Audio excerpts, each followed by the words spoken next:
Hey, what's up, guys? Matt Manduke here, and I'm holding the phone upside down, so it's a little weird for me. So if I'm looking the opposite direction, that's why. Um, anyway, I got a little bit of food for thought for you. This is about the water crisis. The sad fact of it is, as our population grows exponentially, which I'll actually send you a link to a site that started getting me thinking on this, that I just kind of randomly ran into the other day when I was talking about China with a friend of mine. I'm going to put that in the description if you guys are interested in it. It shows the population growth amongst other things, um, as we progress, and it has predictions based on the last 100 years to what the next 100 years are going to look like. And while we uh, need to get out of the oil age, and there's all kinds of power crisis, and there's all kinds of financial crisis, and that's something that needs to be fixed, which we need to take out the banks. Um, the bigger problem is ultimately that there isn't enough water for the people that we're producing, and we're producing way too many people way too quickly. Our ecosystem isn't designed to withstand so many people without being able to develop a technology that can convert ocean water into drinkable, workable water. And so, what we're actually looking at is, while 70% of the world is water, uh, only, what did I read? 7/100ths of a percent is actually usable water. Uh, that's not very much at all. What the hell?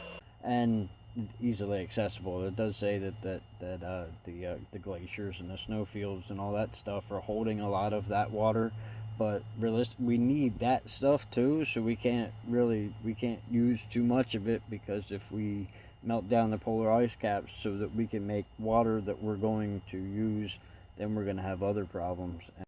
Our climate change is going to be dramatic if we do it, especially if we're doing it intentionally, because that'll be much more rapid than the unintentional thing that we're still doing it. But so yeah, the population boost, that site actually greatly, I think it was called World Meter or something to that nature. Like I said, I'll put it in the description.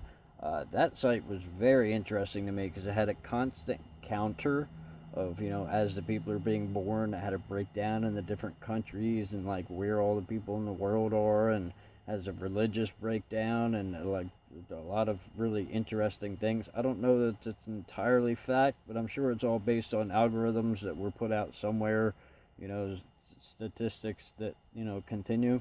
But as it is, we're at 7 billion people in the world. And if we keep going at the rate we're going, water is going to be our biggest issue, because clean drinking water, while it's not accessible everywhere in the world, part of that is because of some nations still haven't figured out how to put their waste in one place and drink from another place. Many savage nations or third world nations haven't figured out how to properly filter water, which over the course of how many generations and how many centuries does it take for a civilization to figure out how to filter water? I mean, maybe that's why the West came up so quickly, and while the East has a completely different view on the age of the world and the age of humanity. um, a lot of the West still, wait, the West? I got that backwards. That's why the West came up so quickly. A lot of the East still has third world portions. A lot of China can't even filter their own water. They have an issue with, pissing and shitting in their drinking water. What's wrong with you? Same thing with Africa. A lot with the Middle East, India. Uh, really, these countries don't have much to offer, and these countries really are poor compared to us being Americans. And I'm not saying that us as a people in this world shouldn't all get together and get it right, but realistically, if we don't have enough water to support all the people in the world, then teaching the people how to use more water isn't going to solve the problem. As sad as that might be, um,